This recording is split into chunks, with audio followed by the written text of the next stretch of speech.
Muy bien, compañeras, compañeros, buenos días a todas y a todos. Esperando que todos estén muy bien. Pues qué bueno que continúan en el diplomado de pensamiento crítico. Eh, ya nos hemos encontrado en otros módulos y ahora les quiero proponer que hagamos un ejercicio en el cual ustedes eh, me- nos comenten un poco cuál es su, ah, su comprensión, ¿no?, en torno al pensamiento crítico y para qué nos sirve para el derecho y la política en particular. Este módulo es política y pensamiento crítico. Entonces, lo primero que habría que decir si caminamos por ese sendero es, pues, ¿qué entendemos por política? Porque por pensamiento crítico parece que ya tenemos claro que, pues, es una actitud, ¿verdad? De moderadamente escéptica, de eh, identificar estos valores incumplidos de la libertad, la igualdad, la fraternidad, eh, eh, la emancipación, ¿no? Condiciones propicias para el desarrollo libre de la personalidad y de las sociedades, y cómo es posible, en qué términos o con qué método poder modificar estas condiciones como estructurales que afectan en América Latina, en particular en México, en los países menos aventajados, a las personas más desaventajadas y a los grupos más vulnerados por el proceso histórico, capitalista básicamente, y también de los modelos de dominación. A mí me gustaría escucharles a ustedes primero que me dijeran o nos dijeran, ¿no?, cuál es su interpretación, ¿verdad? De la situación actual, porque pues es un módulo muy abierto, ¿no? El de política y pensamiento crítico, pues precisamente para que hablemos de política, ¿no? Con una perspectiva crítica. A ver, ojalá que pudieran participar la mayoría. Sería interesante escuchar, por ejemplo, qué piensan sobre el orden mundial. Si es, ya no se puede decir equilibrado, desequilibrado, injusto, colonial, cambiante. ¿Qué pensamos sobre, por ejemplo, este tema de la guerra eh, en Ucrania?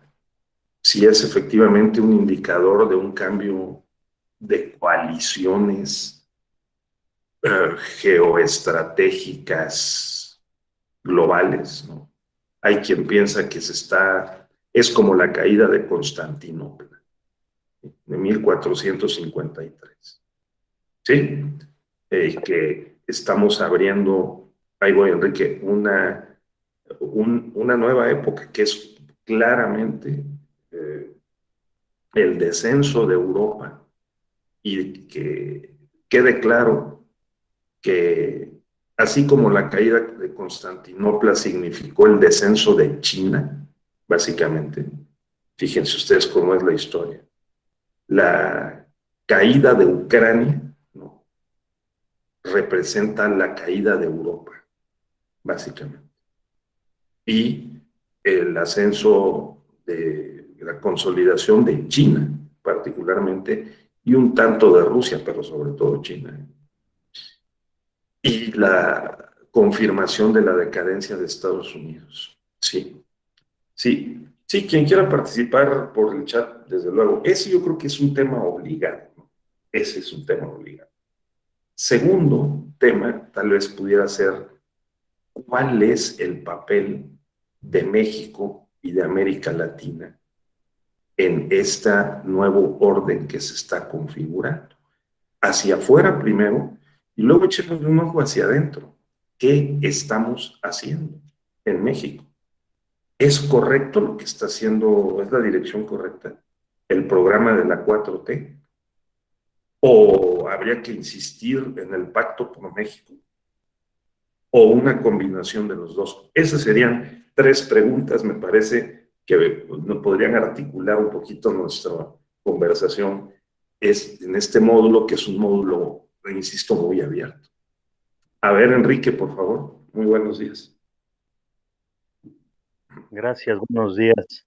Sí. Creo que ha planteado una interrogante que precisamente está debatiendo, pues no sé si en todo el mundo, pero sí en buena parte de la región occidental. Cuando uno ve los noticieros, CNN, BBC, eh, los noticieros de Francia, pues son los temas que están enfocando la atención, la mirada, pues de buena parte del mundo. Yo quisiera iniciar esta breve participación con una reflexión que hace Paul Kennedy en un texto que, si mal no recuerdo, se llama Auge y caída de las grandes potencias, en donde hablaba que de una manera semejante a los organismos, bueno, las civilizaciones, las culturas, los estados-nación en su momento, pues tenían su ciclo vital, digámoslo así, de desarrollo, de crecimiento, de ser potencias, y después su declive y en algunos casos ocaso, incluso desaparición. En el caso de Europa también, recordemos que los planteamientos de la perspectiva clásica de la geopolítica planteaban que Eurasia era la gran isla mundial.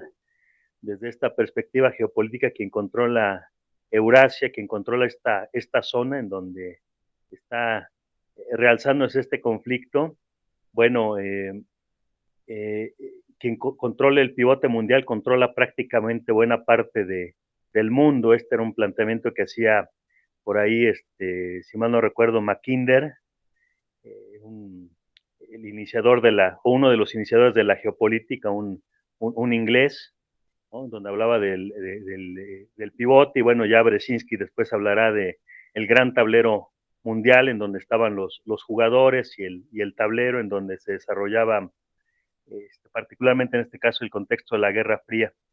Y más que dar alguna respuesta, yo quiero todavía complejizar, porque creo que es un problema bastante complejo, por ahí discutiéndolo con algunos amigos cercanos. Ellos me decían, es que esto es fundamentalmente económico y energético. Y yo les decía, claro que desde luego tiene un relieve estos factores, pero no es el único. Hay factores históricos cuando vemos eh, todo lo que ha ocurrido en esta zona de Ucrania, que ha sido parte del Imperio Bizantino, parte del Imperio Ruso, de la Unión Soviética, su implosión y su caída. Cuando hablamos también de la injerencia de actores externos, Europa, el nuevo poder en ascenso que es China. Entonces, maestro, yo lamento decepcionarlos, pero creo que solamente toco algunos elementos sin siquiera tratar de resolver la cuestión, el punto. Y el último, donde nos mencionaba el papel de México. Claro que es fundamental. Querámoslo o no, México, bueno, tiene una gran tradición diplomática, querámoslo o no, estamos dentro de las 15 o 20 potencias económicas en el mundo. Hay un liderazgo de alguna manera en nuestra región, y creo que es importante la participación, y me parece que no ha sido la más acertada en esta administración. Muchas gracias.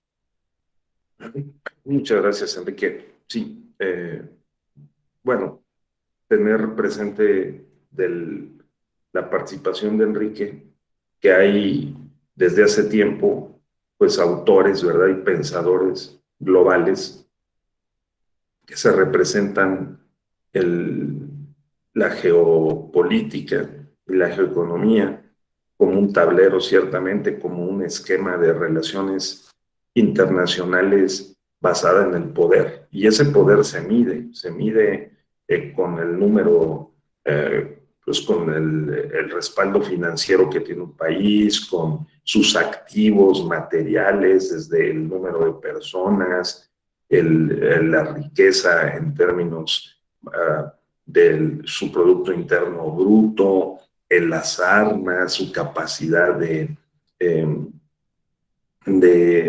producción, pues en general, de mercancías, de instrumentos para la guerra también.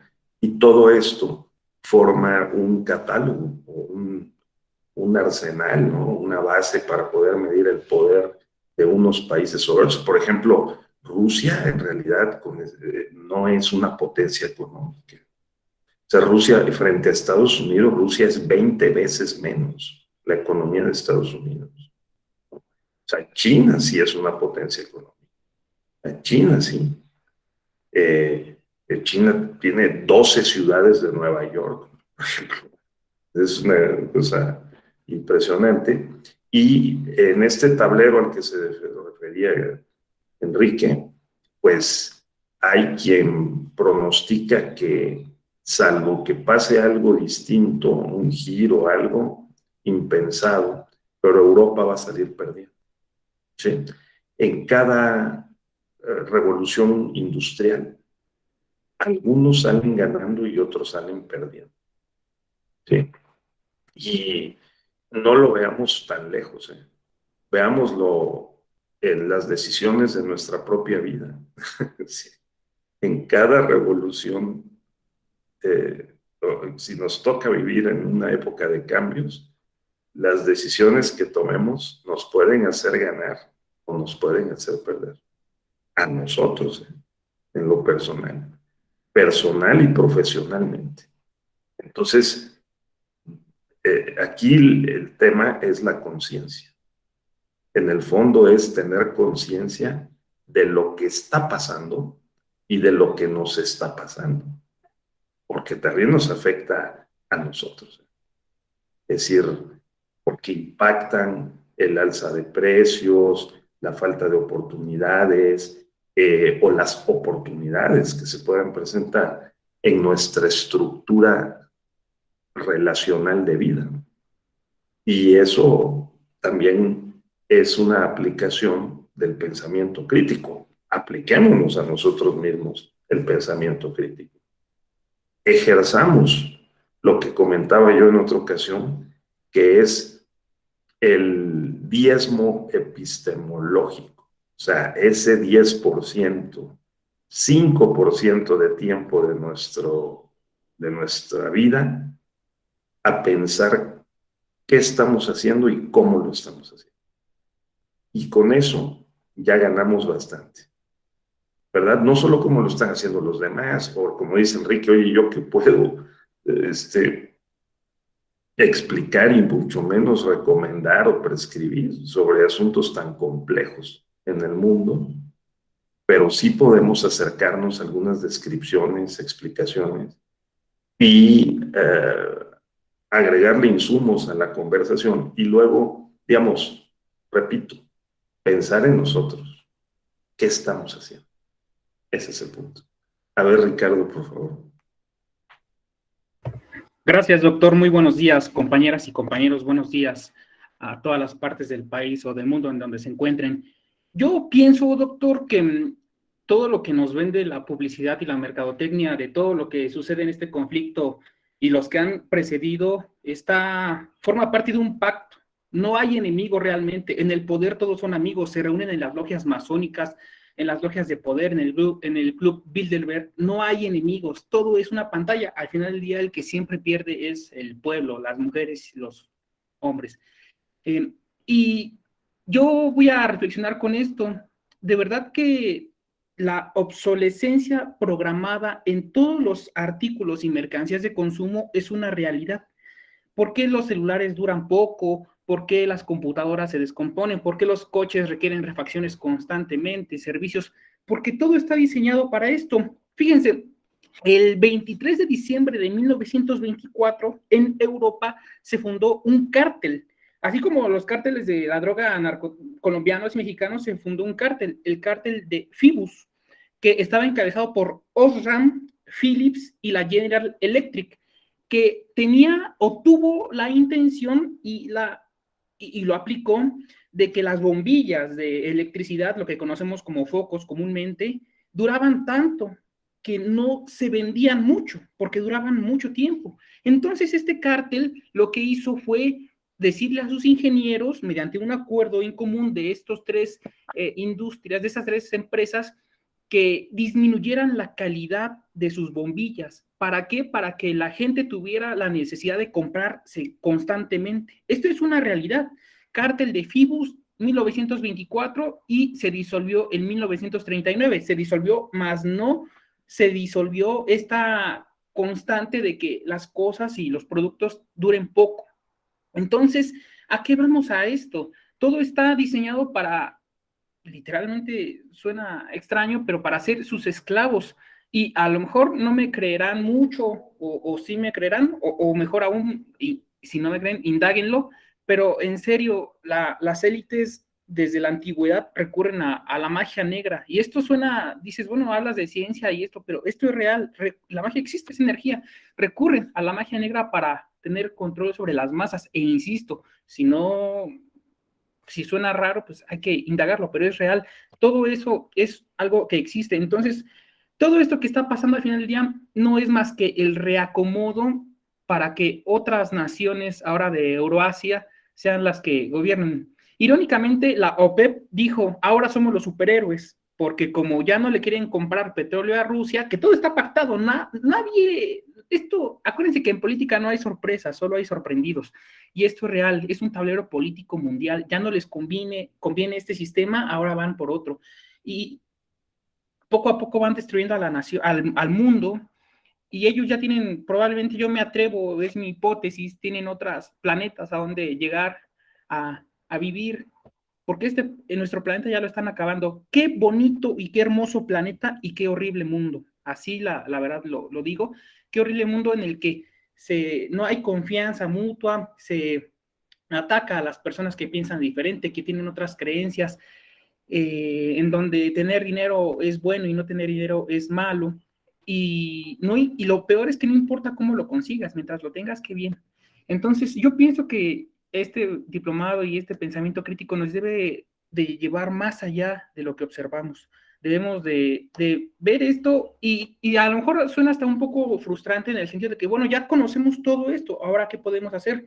Yo sigo insistiendo de que mientras no participemos en medios de incidencia política real, pues no vamos a lograr nada, solo estaríamos de alguna forma quejándonos. Yo siempre con mi mejor amigo, que es como mi hermano, le digo, honestamente, platicamos de todo esto, pero ¿y qué? Hay que llevarlo a la práctica. Entonces, yo pienso que a pesar de todo, mientras tengamos vida, hay muchas cosas que pueden cambiar. Y toqué varios temas ahí, pero voy a escribir aquí lo del cártel por si alguien quiere buscarlo. Pero es mi opinión, doctor. Compañeras, compañeros, gracias. Al contrario, Ricardo, muchas gracias. ¿En qué parte del país estás, Ricardo? Yo estoy en Ciudad Neza, Estado de México, originario de Lindavista. Muy bien. Ciudad de México. Correcto. Muy bien. Esta hipótesis que traza Ricardo de, digamos, la hipótesis del gobierno corporativo, ¿no? Transnacional, es decir, que hay unas corporaciones y hay unas élites, ¿no?, que dominan el mundo. Sí, esa es una hipótesis que se ha trabajado en diversas literaturas, ¿no?, y que, digamos, contra esta hipótesis se endereza buena parte del pensamiento crítico, en el sentido de tratar de develar, de desvelar, ¿no?, como lo hizo Julian Assange, por ejemplo, ¿no?, demostrar que hay un poder suave, ese secreto, tras bambalinas, ¿no?, que maneja los hilos de la economía y de la política mundial y que pues define muchas de las decisiones y rumbos más importantes que se toman y que se implementan en las relaciones económicas relevantes, ¿no? Por ejemplo, los lobos de Wall Street nos dejó claro que pues en Wall Street se deciden destinos de países completos. Cuando se decide invertir o desinvertir en una determinada región o en un determinado país, pues se puede derrumbar el país con esas decisiones. Y la pregunta aquí es, por ejemplo, ¿qué valor tiene la democracia? Ricardo, ¿no? Porque si la democracia es el procedimiento para elegir a los gobernantes en el ámbito nacional, ¿no? Y la democracia nos permite ejercer la soberanía, ¿no? Ese concepto tan caro, valioso y por momentos que pierde sentido. Imagínense la soberanía de Ucrania, o sea, los ucranios, o sea, millones desplazados dentro de su país y casi 4 millones fuera del país en un mes. La soberanía de Ucrania. O sea, ¿es posible hoy, digamos, sostener el valor de la democracia con base en la soberanía interna de los países? ¿El presidente mexicano puede actuar libremente? O sea, quiere decir, con base en el mandato popular. ¿Es factible la reforma eléctrica, por ejemplo? ¿No? ¿Cierto? Cancelar los contratos que el presidente, su equipo técnico considera leoninos y tratar de arreglarlos para reequilibrar un poco estas relaciones contractuales sobre la explotación, vamos, de la energía en México. No, o sea, son preguntas que tienen que ver con la forma como podemos pensar lo que está pasando y como dijo Ricardo, pues también actuar lo que está pasando, en lo que está pasando. Muy bien, Ricardo, esta es una hipótesis, pero claro, está la otra que es, bueno, es un encuentro de fuerzas, ¿no? Entre esos gobiernos o esas instancias corporativas, internacionales muy poderosas, y fíjense ustedes, yo le opondría el concepto de la democracia. Es decir, ¿qué nos estamos jugando? El 10 de abril, la revocación, el 5 de junio, las elecciones locales, ¿esas tienen algún valor?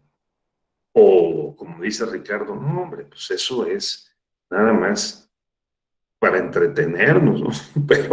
Pero realmente las decisiones importantes, profundas del sistema mundial y que afectan a México y nos afectan a nosotros se toman en estos espacios de élite que manejan este tremendo poder que además reforzó la globalización y el neoliberalismo. O sea, concentró muchos recursos en determinados espacios internacionales de decisión y entonces ahora los gobernantes nacionales pues no tienen la fuerza por lo general para oponerse. Vean los esfuerzos en el caso mexicano.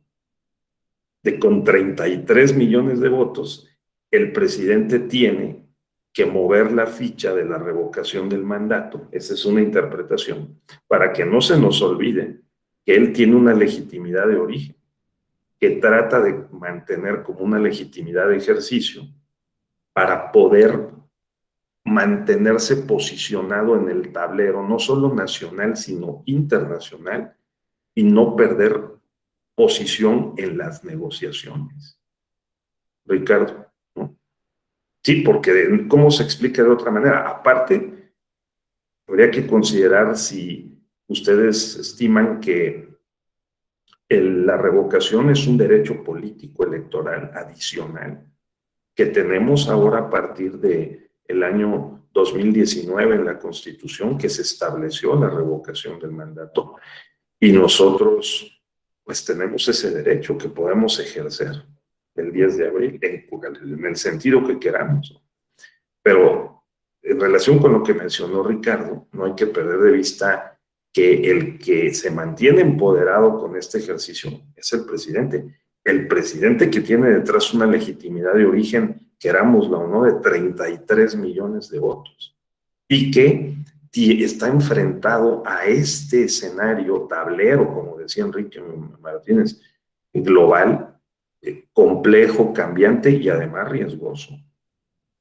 Porque la economía pende de hilitos, ¿eh? Alguien escribió en el chat que le preocupaba mucho, ¿verdad, Antonio? La seguridad alimentaria, porque la guerra se está desarrollando en el granero del mundo, efectivamente.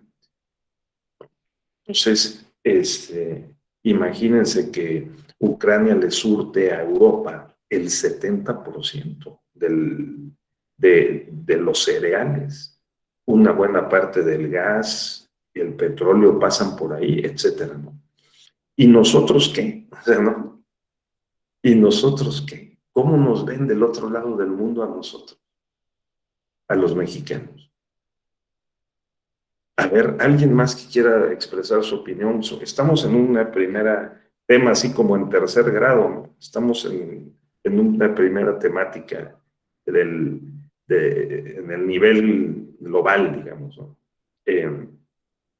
Estamos tratando de contestar la pregunta de cómo está cambiando el sistema internacional en el contexto de la cuarta revolución industrial, ¿eh? Porque estamos hablando de las nuevas fuentes de energía, otras no tan nuevas, pero estamos hablando de la bioquímica, de la informática, la inteligencia artificial, la digitalización y, pues, desde luego, del posicionamiento de unos países y otros en ese tablero global, mundial. A ver, a ver, Cindy, Cristina, a ver, danos tu opinión. Es que, sabe que es un tema que a mí se me hace muy complejo y trato de desentrañar, y bueno, como que voy hacia lo mismo, así como usted lo comentaba, hacia lo individual, o sea, lo que es el tema de ética, de educación, de valores, y de ahí se va como explayando, ¿no? Yo creo que pues en todos los tiempos ha habido o el tema de poder y el tema económico pues han generado muchos conflictos, nada más que estos se han llevado a cabo en el nivel de conocimiento o en el nivel de avance pues tecnológico que ha habido según las etapas en las que se han desarrollado, ¿no? O sea, con qué materiales, con qué tecnologías, pero finalmente creo que es una situación o una problemática que hemos venido arrastrando pues desde hace mucho tiempo, ¿no? O sea, como hay una canción que dice que cambia el escenario, pero no cambia pues como la esencia, ¿no? O la finalidad, que es precisamente eso, el poder económico a costa de los demás, ¿no? O sea, son solo unos pocos en relación a los demás. Me pareció muy interesante cuando inició la plática, o sea, a un nivel así macro, o sea, mega, y que después usted mismo lo reduce a un tema particular o personal. O sea, a mí o sea, lo que me merita el comentario, lo que me impacta es precisamente que nosotros como individuos, desde lo pequeñitos que podemos percibirnos, o sea, podríamos ser, o de ahí podrían surgir cosas, ¿no? Pero pues sí es importante que cada uno de nosotros tome conciencia de la trascendencia de las cosas que hacemos. Pero digo, el cambiar la situación, digo, a nivel pequeño, pues a nivel familiar, en el entorno, en crear valores, ética, pero siento que temas como ahorita lo de la guerra con Rusia, pues nada más nos queda como el análisis y el valorar precisamente el impacto que tienen cada una de las acciones que hacemos en nuestra vida, pero ya esas grandes escalas, o sea, solo nos queda como, pues sí, como ver que podemos reflexionar, ¿no? O sea, no solucionarlo, pero sí que podemos reflexionar hacia el interior y ver cuáles son las carencias de las personas, cuáles son los intereses, lo poco que hay de interés ante temas mundiales, como lo decían ahorita, o sea, el tema de la alimentación, el tema ecológico, o sea, pareciera que crean estas guerras biológicas pensando que el mundo es eterno y que los recursos naturales son vitalicios. Sin embargo, o sea, yo digo, y si en un momento dado todo colapsa, o sea, y pues todos esos intereses y todo lo que tienen planeado hacer se va a la basura porque el mundo colapse. O sea, realmente a mí lo de lo del calentamiento global, lo del tema de la ecología. Hace tiempo platicaba, por ejemplo, con un amigo que vive en Puerto Vallarta, pues que es un puerto muy reconocido, y decía, no se imaginan cuánta basura sale, o sea, no se imaginan cómo nos estamos acabando el ecosistema, dice, lo vemos muy lejano, lo vemos, dice, no, pero estamos a punto de acabar con los recursos naturales, con el agua, o sea, todo lo que está pasando parece que es como que estamos destruyéndonos nosotros mismos, ¿no?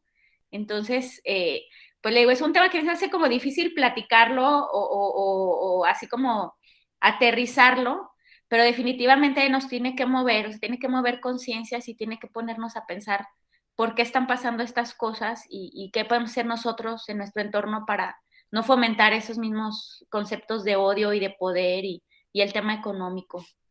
Eso sería todo. Muy bien, Cindy. ¿Desde dónde estás, Cindy? Yo en Aguascalientes. Ah, muy bien. Pues eres, digamos, afortunada. Aguascalientes es uno de los estados con mayor nivel educativo del país. Fíjate que, por ejemplo, yo soy de Oaxaca y las condiciones de la educación en Oaxaca son muy diferentes. En cualquier índice de desarrollo humano que mide las condiciones, entre otras, de la educación en el país, Aguascalientes y Nuevo León aparecen en primer lugar. Hay cosas que se enseñan en otros estados 2 años o 3 años después, que se enseñan en las escuelas y en los programas de estudio. Estoy hablando de la primaria o de la secundaria en Aguascalientes o en Nuevo León. Y esto también retrotrae, haciendo eco de tu comentario, nuestra conversación hacia el interior, ¿no?, del país y hacia los espacios, como bien dijiste, cortos o más cercanos o inmediatos a nuestra experiencia vital, ¿no?, a nuestra experiencia cotidiana. Porque me parece muy pertinente la observación que nos has hecho, en el sentido de que algo que nos queda más cerca, ¿no?, que es la ética, pues, personal y profesional, cotidiana, de cómo abordamos, reflexionamos y operamos, pues, en nuestro mundo concreto, y si lo estamos haciendo bien o no. Y claro, esta es, digamos, el otro extremo, ¿no?, de este panorama o de este arco de la experiencia concreta, ¿no?, vivencial y de su reflexión que tenemos a nuestra disposición. O sea, cómo vivimos estos grandes problemas, pero en micro, ¿no? El tema, ¿qué hacemos para el tema ecológico? ¿Qué hacemos para el tema de las relaciones humanas? ¿Qué hacemos para poder, digamos, enriquecer y compartir el conocimiento o la sensibilidad sobre temas tan fuertes como este que nos comentaba nuestro compañero sobre la ecología, sobre la depredación de los recursos naturales, ¿no? Entonces, y si la estructura, porque este es otro tema, las grandes estructuras y las microestructuras de dominación y de poder dejan espacio para alguna acción que pueda equilibrar las cosas. ¿En dónde podemos resolver o cambiar algo, ¿no? ¿Será en nuestra casa? ¿Será realmente en la escuela? En algunas escuelas, en el trabajo, ¿no? Es esa parte de la reflexión. Y volveré sobre eso porque una parte del pensamiento crítico está dada sobre esa línea, ¿no?, que es el pensamiento que desarrolló, entre otros, Michel Foucault, el francés, ¿sí?, Giorgio Agamben, ¿sí?, y también algunas muy importantes pensadoras, ¿no?, que Hannah Arendt o Judith Butler, ¿no?, que han pensado también cómo en la vida cotidiana también hay estas relaciones de poder entre lo que se llama la microfísica del poder, ¿no?, Entonces, no es nada más una cuestión de naciones y de grandes bloques económicos o corporaciones, sino también de pequeñas constelaciones de relaciones políticas en donde nosotros interactuamos. Entonces, también tener conciencia de eso es importante. A ver, por favor, José, te escuchamos. Gracias, doctor. Buenos días a todas y todos. Este diplomado me ha servido de bastante, en bastante manera para poder ir pues analizando, ¿no? Termino todo el día y no dejo de analizar todo lo aquí comentado, tanto por ustedes como por las y los compañeros. Ayer escuchaba yo la clase del doctor y decía que hay un pensamiento dominante. Entonces yo lo correlaciono, yo ahí estoy estructurando, ¿no? La parte de la teoría del péndulo, y precisamente vinculándolo con eso y con lo que he escuchado ahorita, pues sí, el pensamiento dominante viene, ¿no? Cambiando toda esta estructura, todas estas estructuras, y las viene absorbiendo, ¿no? Y del otro lado está una minoría, ¿no? Que va en contra de todo esto, que va ejerciendo postulados, planteando, dando ideas, y que no sabemos en qué momento, muy interesante, en qué momento ese pensamiento de las minorías va absorbiendo a este pensamiento dominante, ¿no?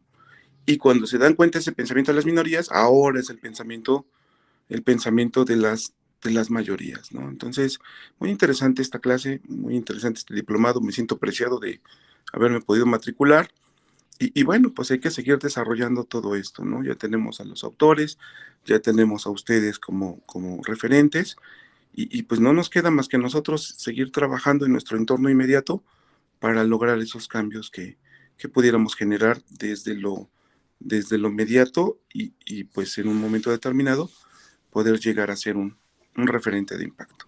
Es cuanto, doctor. Muchas gracias. Gracias, José. ¿Cómo no? Sí, también este aspecto es importante, ¿no? Sí digamos, las sociedades tienen una composición demográfica y ciertos referentes de identidad cultural, ¿no? Que pueden ir desde el lenguaje, la etnia, las características antropomórficas, la posición en la propia estructura social, al nacer, durante la vida, las decisiones que se van tomando y que van impactando la estructura de oportunidades del sujeto, ¿no? Del individuo, de la persona. Y hay ciertamente pensamientos, ideas dominantes y subordinadas, ¿no?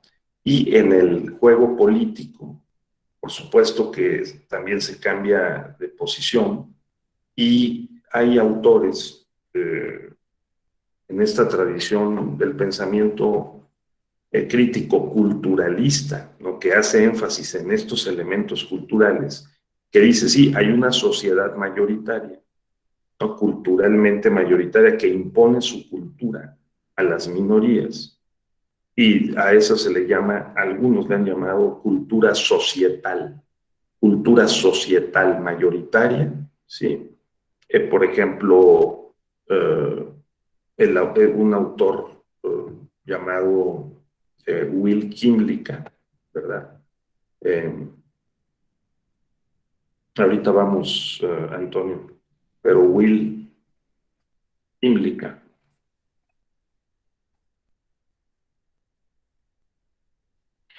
es autor de una obra indispensable. Por ejemplo, Lolja, seguramente, hasta donde he percibido que Lolja está interesada en los temas de las minorías étnicas, culturales en la península de Yucatán. Will Kimlicka es autor de, entre otras, de un libro que se llama Ciudadanía Multicultural. En esta ciudadanía multicultural, él aportó este planteamiento de la cultura societal y la cultura minoritaria. el de la cultura dominante y las culturas dominadas. Y esa dinámica es interesante porque cuando se dan las revoluciones industriales como la que estamos viviendo y se mueve el tablero internacional, pero también hacia adentro de los países se sacude la estructura social y política, como está pasando en México, donde hay claramente una lucha social y política, ¿no? Por reposicionarse a través de los partidos, a través de las empresas, a través de las organizaciones sociales, a través de las personas individualmente consideradas como nosotros. O sea, tenemos que tener conciencia de que hay un juego y un cambio de relaciones estructurales y coyunturales para poder también orientar nuestra acción, ¿no? Porque dice Kimlicka, en estos cambios, en estos procesos grandes procesos de cambio, también las culturas minoritarias, por ejemplo, el movimiento feminista, por ejemplo, el movimiento indígena, por ejemplo, el movimiento de las personas, de los migrantes, ¿sí? Por ejemplo, el movimiento de los jóvenes. Y crecientemente puede articularse un movimiento internacional de la sociedad civil que no tiene voz en este momento. Fíjense, por ejemplo, la chica sueca, ¿no? Que se encadenó afuera del Parlamento sueco y que ha alzado la voz y tratado de abanderar un reclamo en el ámbito de la ecología y el medio ambiente de carácter civil, perdió protagonismo. De repente, ¿dónde está? O sea, que no es tan fácil. Y algunos pensadores críticos dicen, oye, nos hace, por ejemplo, a Boaventura de Santos Sousa, el portugués, ¿no? Boaventura. Escribe con frecuencia en La Jornada y nos brinda sus puntos de vista, muy enterado. Dice, ¿dónde está la voz de la sociedad civil internacional? O sea, está la voz de Biden, está la voz de Putin, está la voz, ¿no? Del premier o del presidente chino. ¿Y dónde está la voz de la sociedad civil? ¿No? Perdimos los pocos referentes que se estaba formando un movimiento interesante pro medio ambiente, ¿no? Con base en las dos últimas reuniones internacionales en la materia, y de repente se perdió. Entonces, ¿dónde está un movimiento y una voz internacional del trabajo? O sea, de los trabajadores o de los campesinos. ¿Por qué el sistema de comunicaciones no les da voz? No permite la construcción de una identidad, digamos, relevante internacional, ¿verdad? Que se siente y también de su punto de vista. Entonces está rota esa posibilidad. En abono de lo que decía al inicio de la conversación nuestro compañero, que es no solo un pensamiento dominante, sino unas corporaciones y unas instancias de poder dominantes. ¿Va? Entonces, dice Will Kimlicka, esto puede cambiar.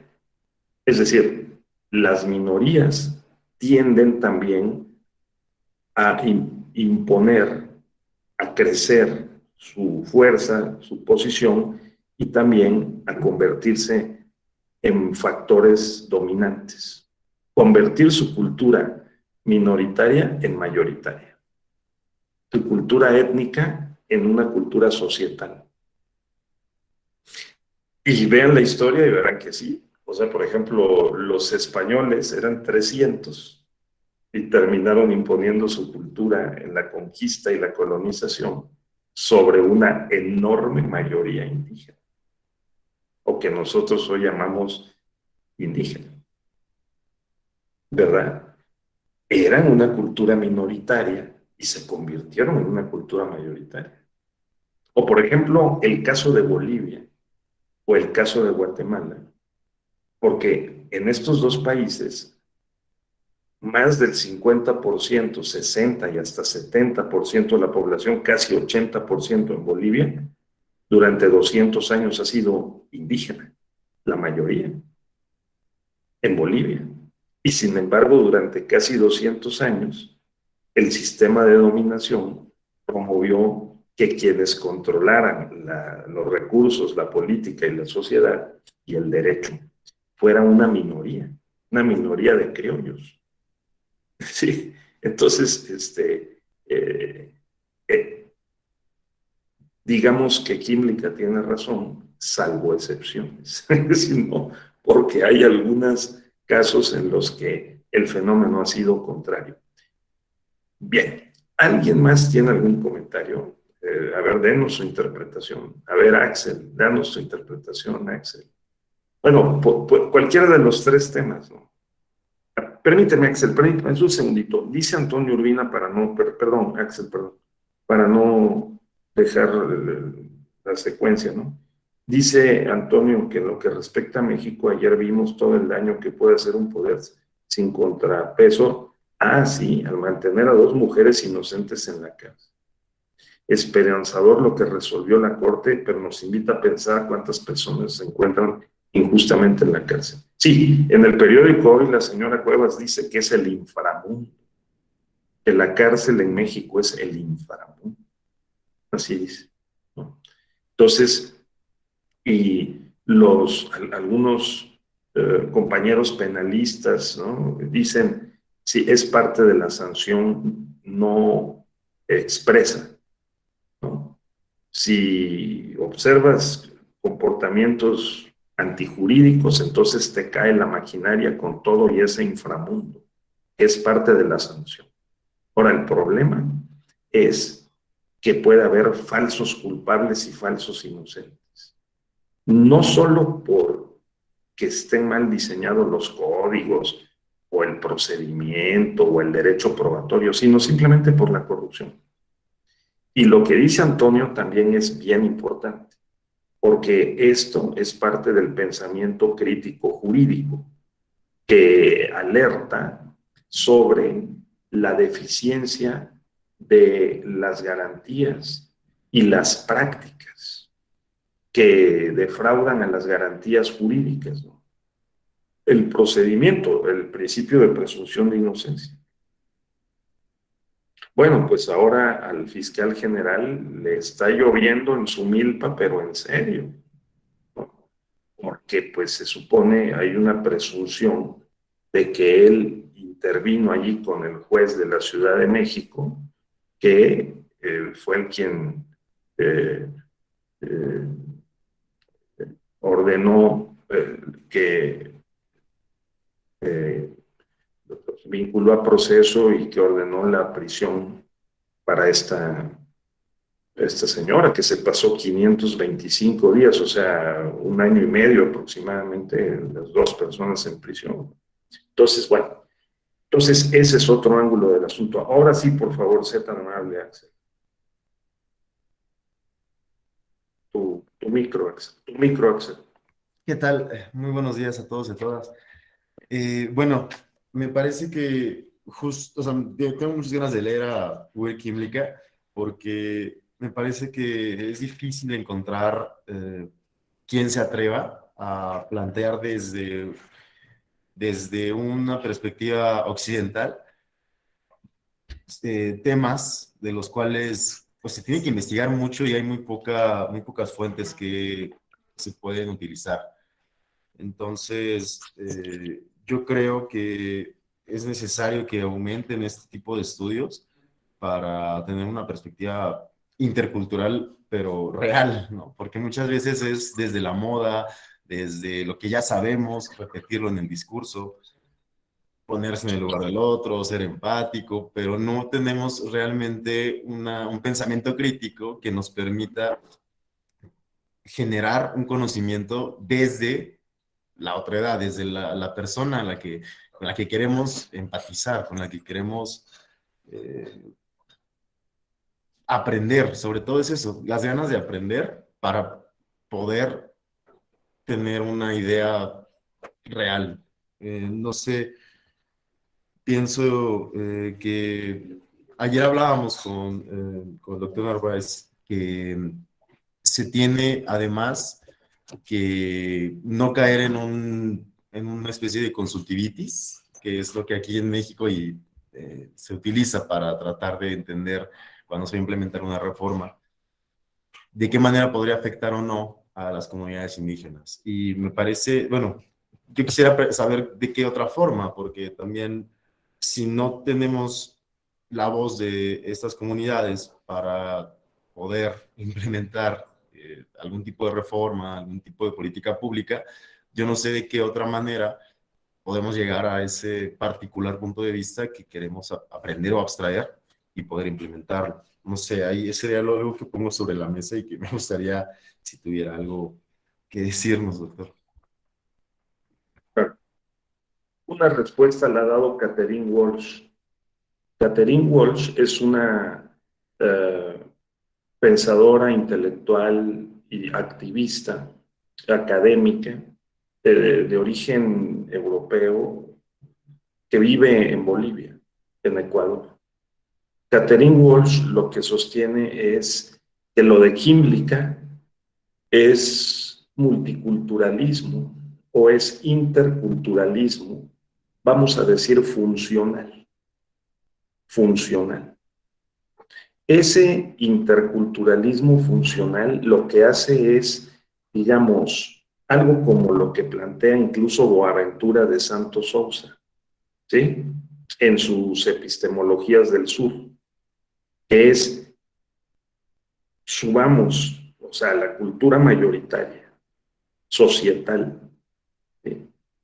Que en algún momento de la historia triunfó sobre las culturas minoritarias, léase pueblos, comunidades indígenas en México, en América Latina. Ahora sí que por el bien de todos, tienen que subirlos a la mesa de la conversación. En esa mesa de la conversación que no están, porque siguen estando ausentes, los pueblos y comunidades indígenas en la radio, en la televisión, en las redes sociales no están. ¿Dónde está la conversación? ¿Dónde está el punto de vista de los pueblos y comunidades indígenas? No. Tienen que ser, visto, cuando uno se va, por ejemplo, yo estuve en Guelatao ahora la semana antepasada, pues yo soy de Oaxaca, entonces vamos los 21 de marzo, día de Benito Juárez, a Guelatao. Entonces, estando ahí, desde Guelatao, la pirámide del poder es impresionante. Este es un pueblito de 1,000 habitantes, 2,000 habitantes máximo, después de 200 años, en que tenía 200 habitantes en 1806, cuando nació Benito Juárez. ¿Sí? Y entonces, por ejemplo, la gesta de Benito Juárez para convertirse en el primer indígena presidente de México, o sea, el único, es impresionante. O sea, salir de allí en 1818 a los 12 años, llegar a la ciudad de Oaxaca y hacer lo que hizo. O sea, la única manera es con el pensamiento crítico, porque tuvo la gran ventaja de que, fíjense, el lugar donde trabajaba su hermana, ¿no?, como doméstica, la gran ventaja de que llegó a la casa de un señor que tenía una imprenta, que era el padre Salanueva.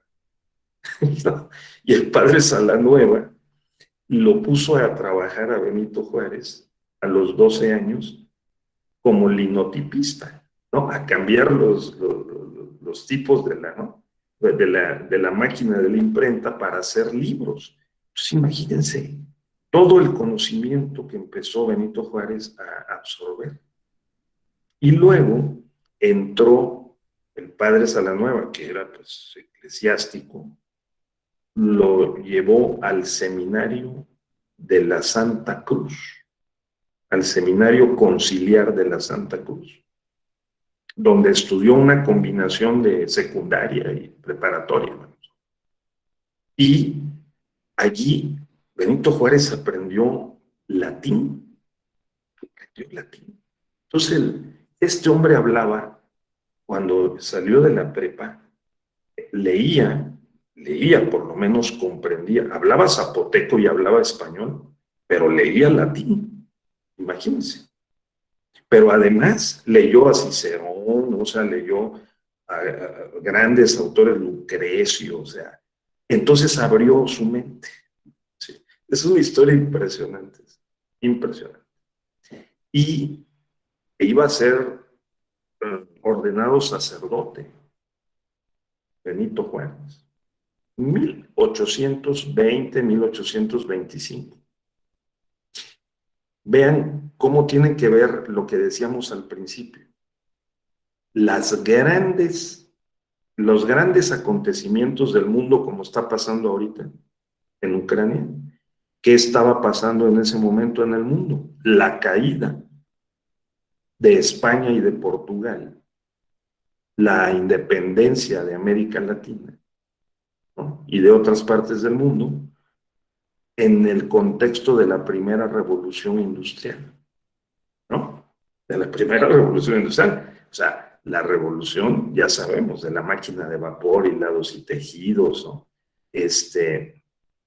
La maquinización del trabajo, la industrialización, ¿no? Poco a poco del trabajo. Pero Benito Juárez no encontró un obispo que lo ordenara sacerdote. Y sí encontró una noche que lo invitaron a una logia para ver si quería entrar a la logia, ¿no? Cuando encendieron la luz, encontró que estaban dos personajes ahí, ¿sí? Que le llevaban como 5 o 6 años de edad. Uno se llamaba Marcos Pérez y otro se llamaba, siempre se me olvida su nombre porque es tan conocido, no es tan conocido, pero se apellidaba Méndez. Ahorita me voy a acordar, pero siempre se me olvida y luego me acuerdo. Méndez y Marcos Pérez. En la Sierra Juárez de Oaxaca están los 3 pueblos. Teococuilco de Marcos Pérez, Guelatao de Benito Juárez. Marcos Pérez, el mentor de Porfirio Díaz, y también Ricardo de Juárez, de Benito Juárez. Y Méndez, fíjate, Teococuilco de Miguel Méndez. Calpulalpan de Miguel Méndez es un pueblo mágico. Si alguna vez tienen oportunidad de ir a Oaxaca, esa región es impresionante. Bueno, Benito Juárez encontró a Miguel Méndez y a Marcos Pérez, que también bajaron de 2 pueblos perdidos. Todavía son pueblos pues poco conocidos en la Sierra Juárez de Oaxaca. Y como no había obispo que lo ordenara sacerdote, ellos le dijeron a Benito Juárez: oye, fíjate que nosotros aquí estamos estudiando las nuevas corrientes del pensamiento europeo, ¿no? Que son el justnaturalismo racionalista, el contractualismo, o sea, Rousseau, Hobbes, Locke, ¿no? Y le enseñaron ese mundo a Benito Juárez y le dijeron: oye, ¿por qué no, aprovechando que se abrió el Instituto de Ciencias y Artes, que hoy es la Universidad Autónoma Benito Juárez de Oaxaca, ¿sí? Pues ¿por qué no? Porque para esto el pensamiento dominante, como se dijo aquí hace un rato, y la cultura, aun cuando de una demografía minoritaria como eran los españoles peninsulares y los criollos, había una mayoría indígena. En el país había en 1820 6 millones de habitantes. Y de esos 6 millones de habitantes, casi 5 millones eran indígenas. Y la mayoría no hablaba español. Benito Juárez no hablaba español cuando llegó a Oaxaca, a los 12 años. ¿Sí? Entonces, ¿qué fue lo que pasó? Entró al Instituto de Ciencias y Artes, que se abrió en 1825, ¿y a quién se encontró ahí? Fíjense cómo es la historia, porque nos podemos estar encontrando aquí al doctor José Ramón Narváez y nos cambia la vida. Sí, no. Miren, o sea, miren, se encontró a Florencio del Castillo. ¿Saben ustedes quién fue Florencio del Castillo? ¿No? Híjole, es muy importante. Don Florencio del Castillo era un sacerdote de origen costarricense, que como era hijo de un sacerdote, en esa época era un gran pecado el que le pusieran el apellido del sacerdote. Es como Morelos. Morelos tuvo por lo menos un hijo, ¿sí? Morelos, que era un sacerdote, tuvo un hijo, que fue Juan Nepomuceno Almonte, que fue uno de los que fue en la comitiva a traer a Maximiliano. O sea, ¿no? El hijo de Morelos. Pues el hijo de este eclesiástico fue Florencio del Castillo. ¿Qué tiene de importante Florencio del Castillo? Florencio del Castillo fue electo a las Cortes de Cádiz en 1811. Cruzó el Atlántico y presidió el Congreso Constituyente que elaboró la Constitución de 1812. Cuando terminaron de hacer la Constitución más vanguardista de la época, que establecía una monarquía constitucional y una división de poderes, garantías, derechos en materia penal, porque entonces los reyes hacían lo que querían. No había controles constitucionales. Por primera vez se estableció un poder judicial y se eliminaba a la Santa Inquisición. La Constitución Liberal de Cádiz, que era muy liberal, ¿no?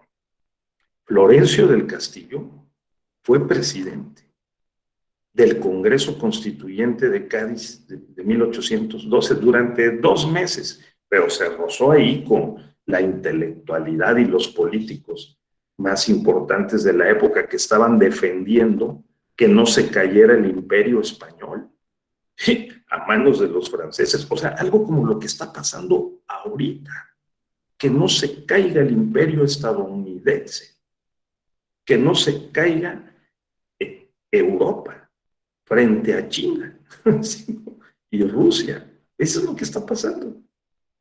De la primera a la cuarta revolución industrial. ¿Dónde está nuestro Benito Juárez? Habrá que ver. O también puede ser Benita Juárez. ¿Dónde está Benita Juárez? ¿No?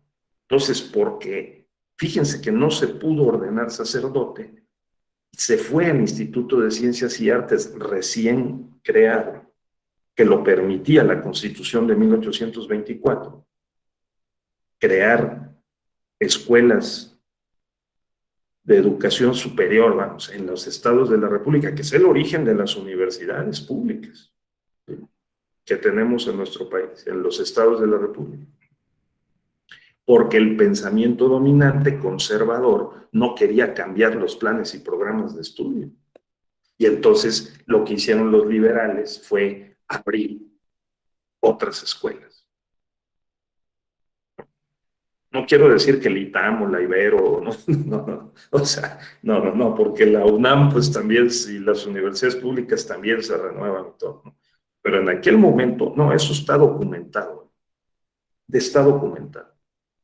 Desde un siglo antes, las personas más liberales, más avanzadas en los estados de la República le solicitaban al virrey abrir universidades estatales y no les dejaban. Solamente había el Colegio Mayor de Puebla, el de Guadalajara, el León, Guanajuato, o sea, había algunas escuelas de educación superior, pero el virrey y el rey de España no autorizaron nunca porque perdían el control de las mentes. Dijeron, no, los que sean los más avanzados de los estados de las provincias, ¿sí?, en esa época colonial, que vengan a la Nueva España, o sea, a la Ciudad de México, a estudiar para que sepamos quiénes son y los podamos controlar y los podamos adoctrinar. Claro, sí.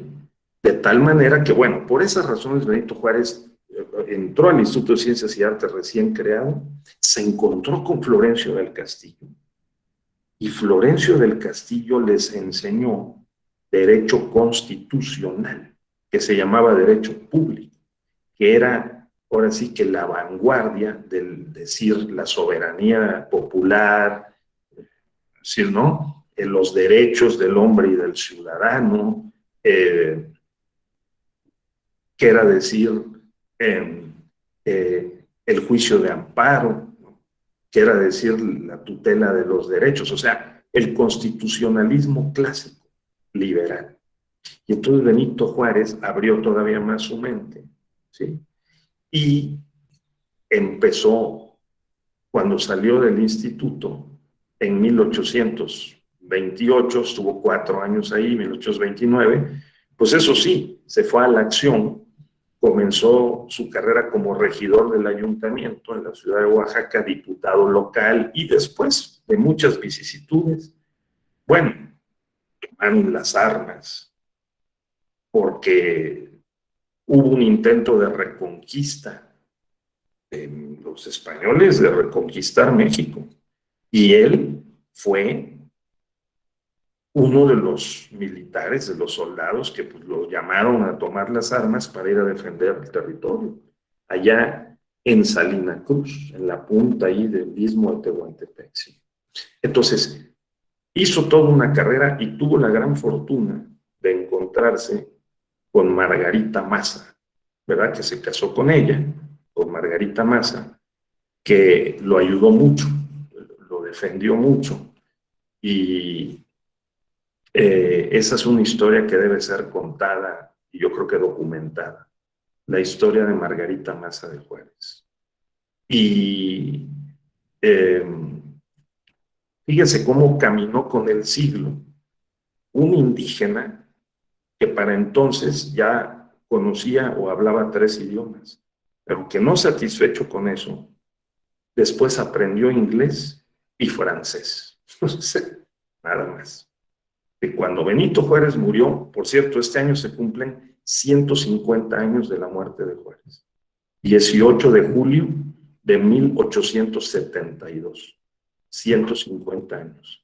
Vamos, desde luego, están invitados, vamos a ir a Guelatao el 18 de julio. No, ya quedamos, vamos a ir. Se están preparando los discursos y todo eso. Entonces, fíjense ustedes, ¿no? Fue caminando con el siglo. Cuando murió, el hombre tenía en sus manos un libro en francés, estaba leyendo un libro de derecho comparado. O sea, este hombre hablaba, digo, zapoteco, español, latín, o lo leía o lo entendía, inglés y francés. O sea, este es un tipo extraordinario para ese tiempo, ¿no? Y para nuestro tiempo también. Bueno, entonces, ¿qué fue lo que pasó? Lo que pasó fue que él, claro, subió con esta ola que era la ola progresista, de ese momento vanguardista, liberal que se oponía al Estado absolutista, al viejo régimen, a la limitación de las libertades, al predominio de las costumbres y de las tradiciones coloniales, ¿no? Y pues Benito Juárez pues, es el autor de la segunda independencia de México, porque si en 1848, cuando se firma el Tratado de Guadalupe Hidalgo, perdemos o cedemos la mitad del territorio a la que va a ser la potencia del siglo XX y que ahora está en duda su potencialidad en el siglo XXI, imagínense lo que pensaron los políticos críticos como Benito Juárez de esa época. O sea, lo que pensaban era que México iba a desaparecer del mapa porque perdimos la mitad del territorio, imagínense ustedes. Y Benito Juárez en 1848, si nació en 1806, 16, 26, 36, 46, tenía 42 años. Era para entonces diputado federal. Y estaba aquí en la Ciudad de México y se encontró con Mariano Otero, ¿sí? Se encontró con los hermanos Lerdo de Tejada, de Veracruz, se encontró con varios personajes muy importantes y formaron pues un grupo político. No había partidos políticos, pero sí formaron un grupo de liberales y vieron en vivo y a todo color la intervención norteamericana en México. No podemos decir que es como la intervención de Rusia en Ucrania, porque pues aquí, allá todos son rusos, aquí no, aquí son anglosajones, nosotros somos latinos, pero imagínense, de repente ver ondear la bandera de Estados Unidos en Palacio Nacional, ¿no? Nos pudimos haber quedado sin país, ¿no? Entonces, pues eso impactó mucho a la clase política e intelectual mexicana de la época y juraron que nunca nos volvería a pasar. Ese es el origen profundo de nuestro sentido nacionalista, que fue a dar a la Constitución de 1857. La Constitución de 1857 es el resultado de una década de reflexiones nacionales críticas y muy dolorosas por haber perdido la mitad del territorio nacional, que nos condenó a ser no 20, 100 veces una economía más pequeña que la de Estados Unidos, porque tan solo la economía de California es 20 veces más grande que la economía de México. O sea, para tener una idea de la diferencia. Uno cruza a Estados Unidos, yo tuve la oportunidad de estudiar 2 años en la Universidad de Texas, o sea que viví 2 años en Estados Unidos. Bueno, uno cruza la frontera, en aquel momento que no había internet, ahora todavía que hay internet, redes sociales, comunicación instantánea, puede ser que las cosas sean diferentes. Yo creo que no, es decir, no. Uno cruza la frontera y entra en otro mundo, es otro mundo. México no existe. A los gringos no les importa mucho, porque somos muy pequeños, salvo nuestro petróleo, y nosotros luchamos porque les importe. Pero ellos dicen, no, eso es nuestro patio trasero. ¿Me entienden? Es nuestro patio trasero. Es más, para que se entretengan, ahí les van unas armas. Para que se entretengan, ahí les van unas drogas. ¿Sí? Para que se entretengan, ahí les van unos puntos que vamos a subir los intereses de la Reserva Federal para que las inversiones se vengan a Estados Unidos y no se queden en México, y van a tener inflación, problemas. O sea, Estados Unidos puede mover 3 tornillos y nos complica la vida totalmente. Eso es el resultado de lo que pasó en el siglo XIX. El pensamiento crítico infiltrado en estas escuelas, institutos de ciencias y artes y demás, las logias, que hoy han perdido mucha su presencia y operación desde hace años. Pero en aquel momento eran muy importantes, jugaban el papel de los partidos políticos, ¿no? Entonces, pues lograron dar este paso y hacer este cambio y hacer triunfar con la Constitución de 1857 un modelo distinto, el liberalismo que era vanguardista. ¿Quién se opuso? La Iglesia. Pues claro, porque la Iglesia controlaba el 80% del territorio de las tierras productivas. Separar la Iglesia y el Estado y expropiar los bienes al clero, que algunos eclesiásticos estaban de acuerdo, no todos estaban en contra. Pues eso fue la gran gesta que el pensamiento crítico de esa época inspiró, y a través de la acción fue posible fundar el México moderno. Cuando se dice fundar el México moderno, es el México capitalista, es el capitalismo. ¿De acuerdo? Porque se formó por primera vez una clase media alta que era dueña y asociada con extranjeros de Estados Unidos que nos ayudaron a ganar la guerra contra el ejército más poderoso del mundo, que era el ejército francés. ¿Sí? En 1862 a 1867, pues eso permitió que en México empezáramos un lento proceso de industrialización a costa de los pueblos y comunidades indígenas. Entonces, yo decía ahí más arriba que Catherine Walsh, en eso nos quedamos. Catherine Walsh propone la interculturalidad crítica y emancipatoria. La interculturalidad crítica y emancipatoria es LOLJA. Busquen a Catherine Walsh. Es la idea de que no me sientes en la mesa para conversar, a ver cómo me controlas, dándome algunas concesiones, ¿no? Que el pueblo, la comunidad indígena pueda preservar su propio sistema jurídico, su propio sistema político, que pueda preservar su idioma, sus costumbres, ¿no? Su territorio en alguna medida, sus recursos naturales, ¿no? Y que la sociedad mayoritaria le dé carreteras, infraestructura, educación, etc. No.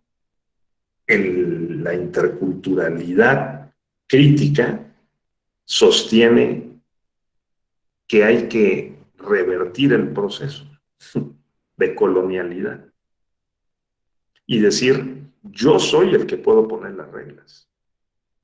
¿De acuerdo, Martín? Yo soy el que puedo poner las reglas. Las debo poner las reglas también, porque resulta que mis reglas son más sanas que las tuyas. Son más convenientes en términos de la conversación, del respeto, la tolerancia, el consenso, la posibilidad del medio ambiente. Pues vayamos a los pueblos y comunidades indígenas. En Oaxaca, por ejemplo, los pueblos de la Sierra Juárez son los más ordenados, limpios, ¿sí? Casi no tuvieron casos ahora de coronavirus, ¿eh? No, cerraron y dijeron, no, aquí la comunidad establece las reglas y aquí nadie entra, ¿eh? Aunque se digan que violamos la Constitución. Es decir, lo más importante es la salud y la reproducción y el desarrollo de las condiciones de la comunidad. Los niños, los ancianos, ¿no? Cerraron y tuvieron muy pocos casos. ¿No? En algunos casos no hubo ninguna incidencia de contagios y menos de muertes. Entonces, la interculturalidad crítica, porque hay diferentes actitudes y diferentes formas de pensar en relación con los valores fundamentales de la libertad, la igualdad y la justicia. Entonces, la interculturalidad crítica dice, para que realmente seamos libres, seamos iguales sustancialmente y seamos justos, no solo me subas a la mesa, que ni siquiera me estás subiendo. Aquí en México, dígame dónde están en la televisión o en la radio los líderes indígenas. No están.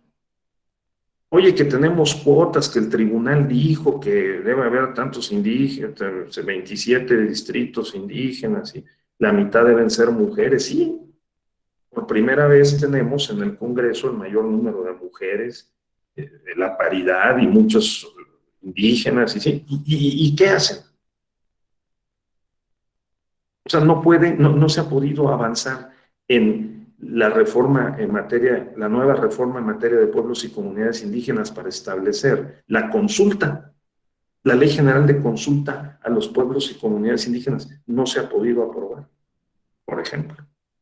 LOLJA. Y tampoco se ha podido aprobar en esa reforma constitucional, que la siguen estudiando en la Cámara de Diputados, en el Senado, que se establezca que los pueblos y comunidades indígenas son sujetos de derecho público para que tengan la posibilidad de presentar acciones de inconstitucionalidad, a ver, ante la Suprema Corte.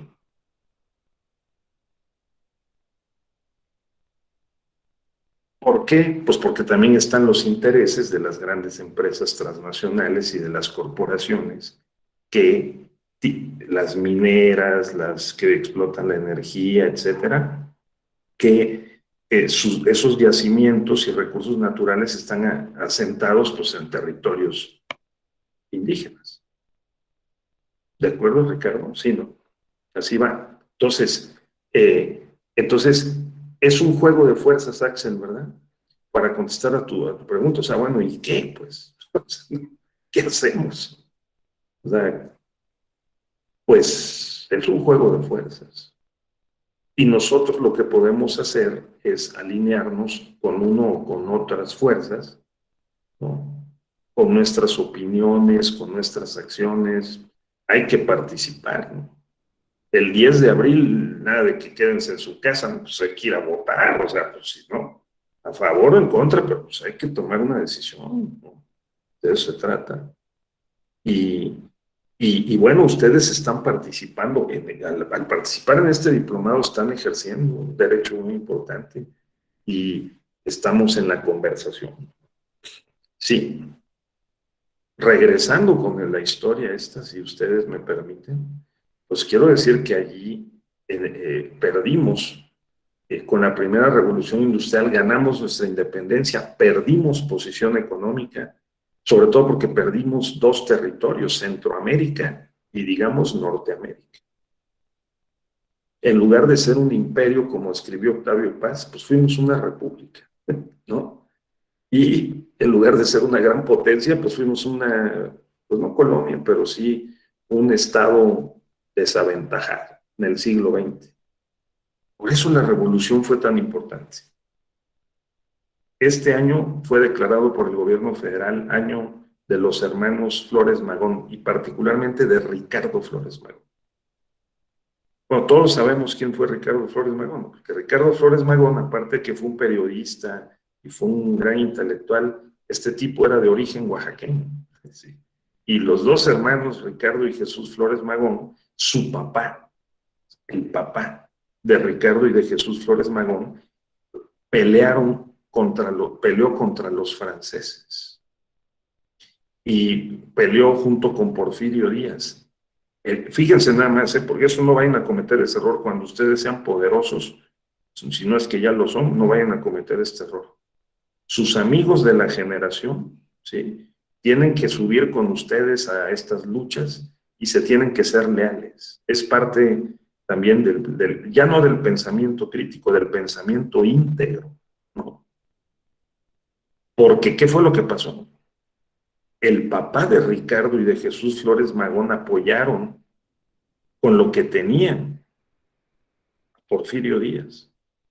Y cuando Porfirio Díaz llegó a ser presidente de la República, el papá Flores Magón lo fue a ver y Porfirio Díaz no lo recibió y no le dio un espacio que le estaba pidiendo en la política. ¿Qué les parece? Los hermanos Flores Magón eran pequeños y crecieron con ese sentimiento que su papá les transmitió de haber sido defraudados por Porfirio Díaz. Y cuando fueron más grandes se convirtieron, cuando se filtraron las doctrinas marxistas en México, pues ya se había publicado El Capital y todo de Marx en Europa, se filtraron a través de diversos conductos, entre otros la prensa, las ideas marxistas críticas en México y los hermanos Flores Magón, pues fundaron el Partido Liberal en contra de Porfirio Díaz y plantearon reivindicaciones sociales, ¿no? Para los niños, las mujeres, el salario mínimo, ¿no? La garantía para las cosechas, o sea, unas medidas, la seguridad social, todas unas medidas vanguardistas, los hermanos Flores Magón. Entonces, el Partido Liberal. Y luego, por el otro lado, Francisco I. Madero, el partido antirreeleccionista. Cuando se está en el poder se suelen cometer este tipo de errores graves. Porfirio Díaz, en lugar de cederle el poder a Bernardo Reyes, que era el jefe del ejército, que era un tipo liberal de Nuevo León, que tenía una gran ilustración, educado, que era un tipo muy carismático, que la gente lo quería mucho, el papá de Alfonso Reyes, ¿sí? Gran literato, ¿no? Uno de los creadores del Ateneo de la Juventud, junto con José Vasconcelos y otros más. Bernardo Reyes, que era un tipo además muy institucional y todo, Porfirio Díaz lo mandó, lo sacó del país y lo mandó a estudiar a Francia.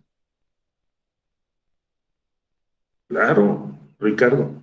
Bernardo Reyes hizo grande a Nuevo León, fue un gran gobernador además de Nuevo León. ¿Qué fue lo que pasó? Los reyistas, o sea, los apoyadores de Bernardo Reyes, pues yo diría que ejerciendo el pensamiento crítico aplicado, o sea, dijeron, oye, este señor Porfirio Díaz nos viene gobernando desde 1880, por lo menos, desde antes. 1877-80, dejó a su compadre Manuel González 80-84 y luego desde 84 hasta 1910. Entonces dijeron, oye, ¿sabes qué? Vamos a intentarlo. Cuando Porfirio Díaz conoció a Francisco I. Madero, que lo tuvo unos minutos frente a él en su oficina, Porfirio Díaz dejó escrito en sus memorias que cómo se atrevía este enano a desafiarlo. Porfirio Díaz era un tipo impresionante, era un roble, un tipo muy fuerte, de origen mixteco.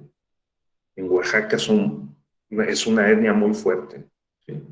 Y además asturiano, Porfirio Díaz Mori. O sea, a ver, el papá de Porfirio Díaz, su abuelo, era asturiano. También son unos personajes, una etnia muy fuerte. Entonces Porfirio Díaz era un tipo muy fuerte. Cuando vio a Francisco I. Madero, que era así, un tipo, con todo respeto, pues, a todos los antropomorfias, Salinas de Gortari, o sea, un delgadito, así, bajito, dijo, este enano me viene a desafiar. Pues no solo lo desafió, sino que le ganó la presidencia de la República. ¿De acuerdo? Entonces, ojo, porque ¿qué fue lo que pasó?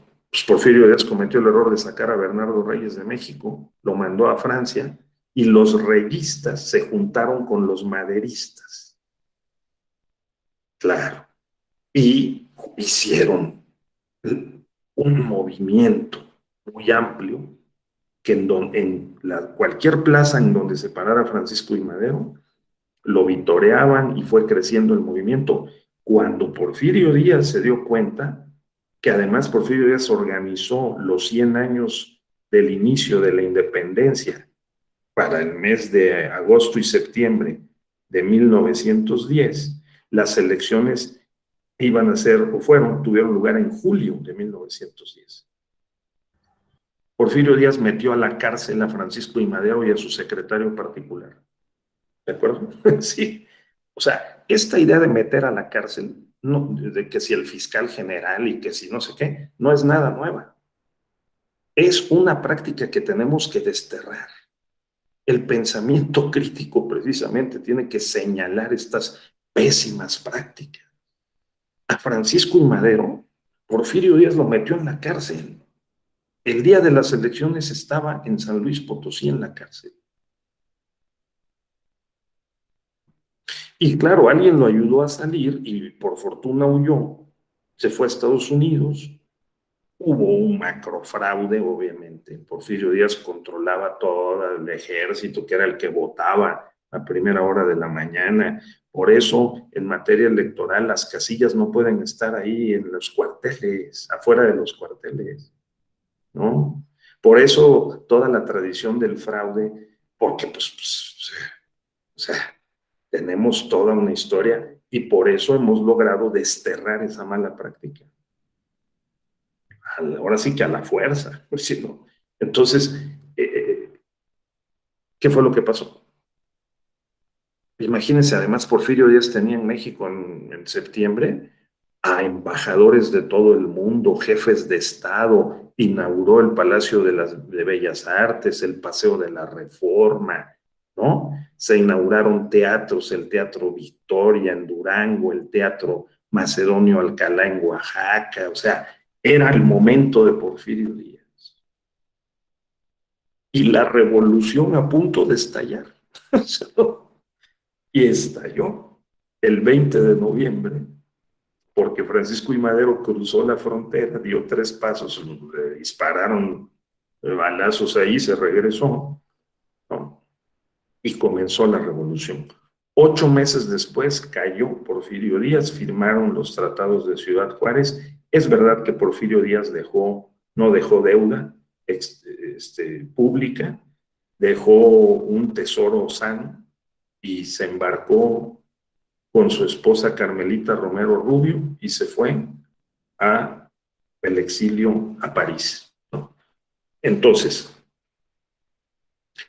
toda esta historia para que entendamos poco que los movimientos como el que estamos viviendo ahora dentro de México, sí, Ricardo entregó el poder con 60 millones, ¿no? Sin duda. Exacto. Entonces, momentos como el que estamos viviendo ahora no es nada más el tablero internacional. Es hacia adentro del país también, y es en nosotros.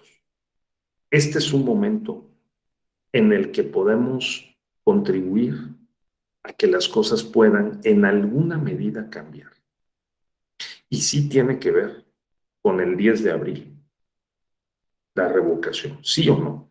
Tiene que ver con el 6 de junio, ir a votar en los que seamos de los estados de la República donde va a haber elecciones. Y que demos nuestras opiniones y que participemos, que aumentemos nuestra conciencia social y política y jurídica, o crítica, para preservar lo bueno que tenemos y relevar como estas prácticas de las fiscalías que son un desastre. Tenemos 200 años sin poder arreglar el asunto de las fiscalías. Entonces, desconfiamos totalmente de las policías, de los ministerios públicos. Entonces, mejor no voy a denunciar, pero me va a salir más caro el tiempo, los recursos y me van a revictimizar además, ¿no? Entonces, tenemos unos problemas, sí, pero tenemos también importantes potencialidades, ¿no? Capacidades que hay que fortalecer. Pues ese es el sentido creo yo, del pensamiento crítico, ¿no? Ya les había yo comentado de este libro, ¿verdad? Se lo recomiendo mucho, ahí me lo encontré en una librería, es de Antonio Carlos Volkmer, se llama Introducción al Pensamiento Jurídico Crítico, ¿sí? Introducción al Pensamiento Jurídico Crítico.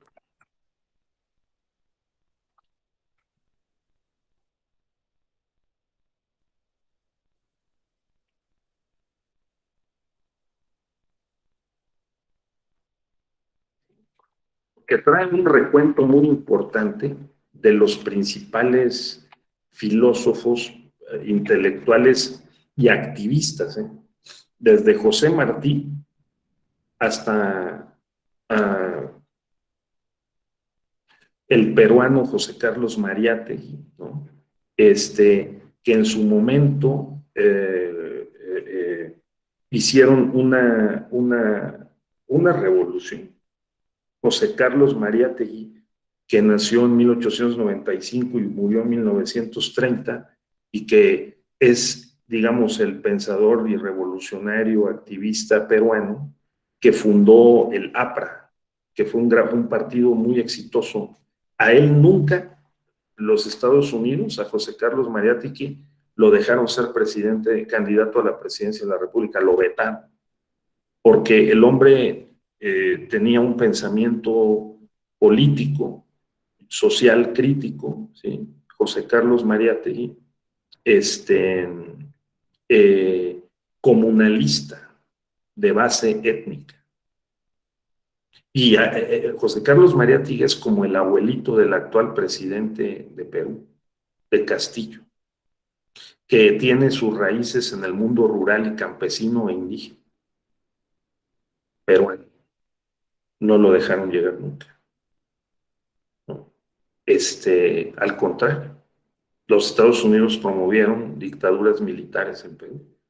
Por eso es que también hay que tener registro de que los procesos históricos son dialécticos. Ustedes oprimen, mañana hay una reacción, ¿no? Entonces, las opresiones del pasado sobre nuestros pueblos latinoamericanos, sobre México, se convierten en reacciones. La opresión que generó un régimen que quería, hombre, por una parte, liberar las fuerzas económicas, que fuéramos más productivos, competitivos, ¿no? Todos tuviéramos más oportunidades, o sea, el neoliberalismo se encuentra con una estructura social que no está preparada para una empresa así y genera una mayor desigualdad y pobreza. Lo estamos viendo. Vaya, salgamos a la calle. Sales a la calle, inmediatamente te encuentras personas vendiendo pepitas, pidiendo dinero, personas que están sobre ahí viviendo, cristales, o sea, es una cosa muy notoria, ¿no? Y sobre todo las y los jóvenes sin oportunidades. Entonces, no. Entonces, si tenemos un poco de conciencia, sensibilidad, hay que entrar a la política de los pequeños espacios para ser justos. Pues no necesitamos ir a guerrear a Ucrania, ¿no? Mejor peleemos las luchas cotidianas de nuestra vida, ¿no? ¿Qué es lo que decían ustedes, no, Axel? O sea, decíamos, pues, ¿qué estamos haciendo? Pues empecemos por la casa, los vecinos, empecemos por la escuela, ¿no? No dejemos que aquí nos impongan nada, ¿eh? En la escuela judicial, electoral, los diplomados. Sí. Hay que, no, hay que ser críticos también, ¿no? Entonces, pues es que esa es la actitud. De otra manera, ¿cómo? Y ojalá que no nos pase lo que a Wittgenstein, ya les dije, ¿no? Ludwig Wittgenstein. Entonces, ya saben, ¿no? Creo que así. Ludwig, ya ni me acuerdo tantas veces que lo he escrito. Ludwig, bueno, pero lo importante es el apellido. Ludwig Wittgenstein, o sea, Ludovico o Luis Wittgenstein, gran filósofo, el autor del giro lingüístico. Los límites de mi pensamiento y de mi conocimiento llegan hasta donde llega mi lenguaje. O sea, imagínense hasta dónde llegó el pensamiento y el conocimiento de Benito Juárez, que dominaba 5 idiomas. Entonces, bueno, hasta ahí. Entonces, porque diferente ve el mundo el alemán que habla alemán que el zapoteca que habla zapoteco, o nosotros que hablamos español. Los límites de mi lenguaje, o los mayas, ¿no? Ven el mundo de diferente manera. Entonces, los límites de mi conocimiento son los límites de mi lenguaje. Porque a través del lenguaje es que yo conozco el mundo, ¿no? También puedo tener experiencias sensibles directas, pero sobre todo es a través del lenguaje, desde que somos niños, ¿no? Nos vamos construyendo un lenguaje, una mentalidad, una forma de ver el mundo. Entonces, no nos vaya a pasar eso, porque Ludwig Wittgenstein tuvo como compañero de banca a Hitler en la secundaria. Entonces, estimado Axel, a ver, Lorca, tengan cuidado, no vaya a haber por aquí un pensamiento no crítico, sino más bien un pensamiento autoritario y dictatorial. Entonces, bien. Compañeros, creo que si no tienen algún comentario adicional, pues es tiempo de despedirnos. Hoy he querido deliberadamente dedicar esta sesión sin un esquema, sin un guión, ¿no? Con 3 preguntas generales sobre la política y el pensamiento crítico, pues a tener presente estos movimientos históricos que luego se repiten, tienen ciertos ciclos, ¿no? Que pueden repetirse, digamos, repetirse entre comillas, y los que se parecen, ¿no? Cada vez que hay una revolución industrial se mueve el tablero internacional, nacional, y las personas como nosotros también registramos momentos de cambio y de incertidumbre, ¿no? Y ya vimos también el tema de la incertidumbre, juega un papel fundamental. ¿Cómo reducir la incertidumbre? Relativamente. Se puede hasta cierto punto, pero siempre habrá, y eso es la riqueza de la vida, coyunturas, ¿verdad? Específicas que le agreguen incertidumbre a la vida. Sí, Ricardo, tienes razón. El 2% de las investigaciones en español, no las patentes, las marcas, las invenciones, las innovaciones. Por eso, una posibilidad es voltear a ver, como se dijo aquí, la experiencia de los pueblos y comunidades indígenas. O sea, ¿cómo podemos, no con un sentido instrumental, porque esa es la otra? Es decir, volteemos a ver los pueblos y comunidades, sí, para extraerles su sabiduría y ¿no? sus prácticas, conocimientos, a ver si así nos podemos salvar nosotros. Y luego ellos, no, pues ahí hay que ver, a ver cómo se arreglan.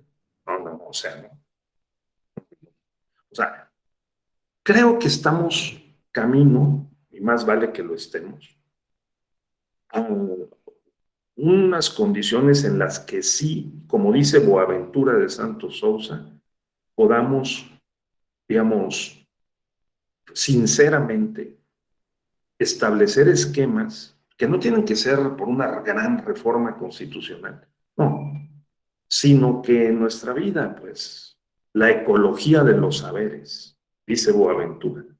Esa ecología de los saberes, Ricardo, es respetar a los demás, el aceptar la otredad, que todo mundo tiene algo que decir, que puede ser importante y que podemos dialogar, conversar, ¿sí? Establecer unos consensos mínimos y aprovechar nuestra experiencia compartida, ¿no?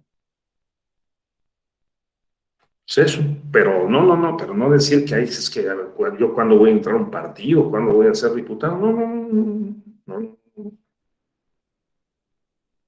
Como dice Luigi Ferraioli,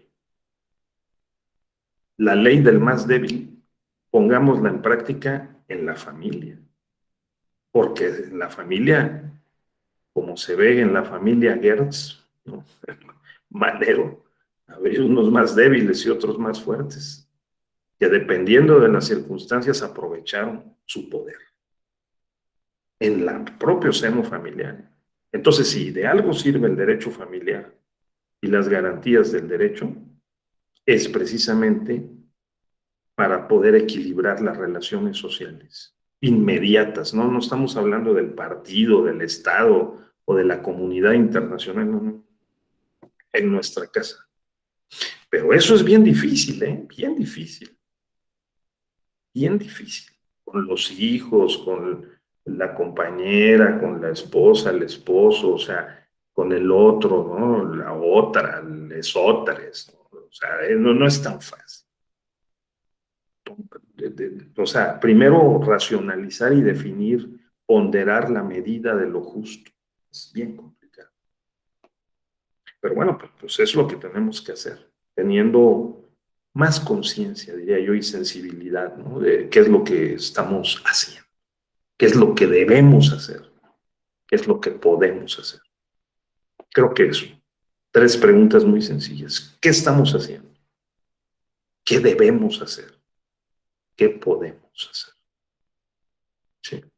Muy bien, creo que pues ya llegó la hora de despedirnos. No sé si tengan algún comentario final. Enrique, muchas gracias. Axel, José, Lolja, ahora no nos quisiste opinar mucho, pero sabemos que estás muy atenta. Ricardo, gracias por tus comentarios, ¿no? Eliseo, Miguel, pues nos seguimos viendo, ¿no? Por aquí nos reencontramos. Cuídense mucho y no lo olviden, ¿no? Que si de algo no sabes, es mejor callar. Porque, como dijo Wittgenstein, ¿para qué nos arriesgamos a enredar más el mundo? Mejor actuar. A final de cuentas, sí, los límites del conocimiento son los límites del lenguaje, pero la conciencia nos debe hacer mejores.